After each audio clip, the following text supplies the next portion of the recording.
মহান বিজয় দিবসের শুভেচ্ছা জানিয়ে শুরু করছি আজকের ভিডিও। বিজয় দিবসের সময় কম বেশি আমরা ফেসবুকে অনেকেই লেখালেখি করি। যদি একটা ছবি অথবা ভিডিওর সাথে পছন্দের মিউজিক দিয়ে কিছু অ্যানিমেশন এবং ইফেক্ট সেট করে সেই ভিডিওটি সোশ্যাল মিডিয়াতে আপলোড করি, তাহলে ব্যাপারটা কেমন হয়? ঠিক এরকমই একটা প্রসেস দেখাচ্ছি। এখান থেকে আমরা চলে যাচ্ছি ক্যাপকাটের প্লাস বটনে। দেন এখান থেকে আপনার যে কোনো নর্মাল একটা ভিডিও অথবা ইমেজ সিলেক্ট করে দিন। আমি এখান থেকে এর ভিডিওটা সিলেক্ট করলাম, অ্যাডে টাচ করে ইনপুট করে ফেলুন। দেন এখান থেকে ওভারলিতে টাচ করুন এবং অ্যাড ওভারলিতে টাচ করুন। তারপর একটা black screen music video add করতে হবে, এটা ভিডিও ডিসক্রিপশন বক্সে থাকবে। অ্যাডে টাচ করে এখান থেকে ক্যাপকাটে ইনপুট করে ফেলুন। তারপর স্পিলসে টাচ করে একটু সামনের দিকে আসুন, দেখতে পাবেন লাইটিং নামে একটা অপশন রয়েছে। লাইটেনের উপরে টাচ করে টিকমার্কের উপরে টাচ করে দিন, হয়ে গেল।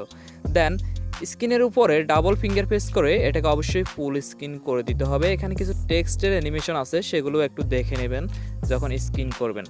তো আমি দেখতে পাচ্ছি আমার এটি ঠিকঠাক মতো সেট হয়ে গেছে। তারপর আমরা কি করব, যেখান থেকে এই যে কার্টুন অ্যানিমেশনটি শেষ হবে ঠিক সেখানে চলে আসব। ঠিক এখানে এসে আমরা এখান থেকে ব্যাক করব। দেন অ্যাডে যাব, ওভারলিতে যাব। এখান থেকে আপনাদেরকে একটা ওভারলি পিএনজি কিছু ফুল অথবা আপনার পছন্দের কিছু প্লাগও সিলেক্ট করতে পারেন। তাই না, এখান থেকে আপনি টিকমার্ক দিয়ে দেবেন। আমি যেটা সিলেক্ট করলাম সেটা ভিডিও ডিসক্রিপশন বক্সে দেওয়া আছে।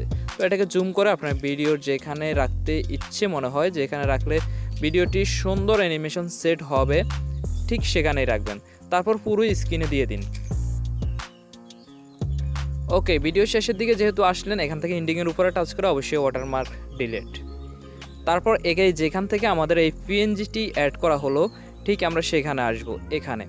দেন এখান থেকে ব্যাক করব এবং এখান থেকে আমরা ইফেক্টে চলে যাব। ইফেক্ট, এখান থেকে ভিডিও ইফেক্ট।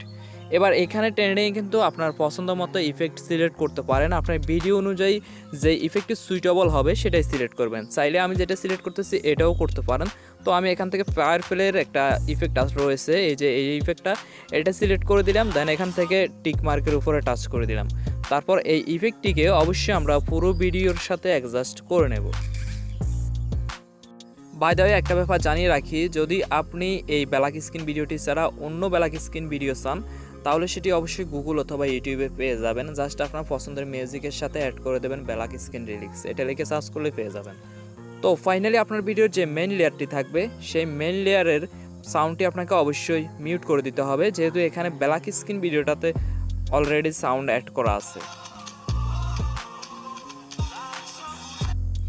তো যদিও আমি কপিরাইট সমস্যার কারণে আপনাদেরকে ভালো করে ভিডিওটা দিতে পারছি না, তো আমি দেখতে পাচ্ছি ফাইনালি আমার ভিডিওটি ঠিকঠাক মতো ক্রিয়েট করা হয়ে গেছে।